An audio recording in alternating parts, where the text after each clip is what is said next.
celebs mewn gwyliau. I mean, ni'n gweld nhw bob blwyddyn nag ni. Fel, er enghraifft, blwyddyn yma yn Green Man, is i ddeffro i Charlotte Church tu fas y tent. Oh my god, o fi'n cywio i'r siawe efo hi.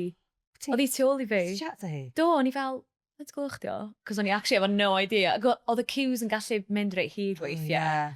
So nes i ofyn i faint gloch, gyda fel, a nath hi actually roi give up ar y queue. Do fe? Mynd mor hir. Nes i troed oedd fi di mynd, so. Oedd hi'n lovely, though.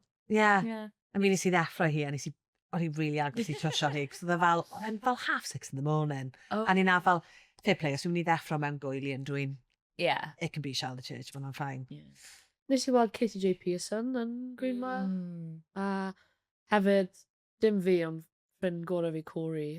O fi ddim yn ei gwely un noson yn Green Man. A oedd yn siarad i'r bach o wet leg. O fi'n really jealous. Oh my god. Oh yeah, cos dath hwnna'n ei secret set wedyn ar ôl headline. Again, what a headline. Amazing. Oedd hwnna'n really cool. Douglas. Oedd nhw'n just yn cedr o gwmpas wedyn. Fun. I know, so fun. Dyna beth yn cool am yr artist camping. O'n i'n fangirlio fel bob 5 munud o'n i'n meddwl na. Actors keep, yeah.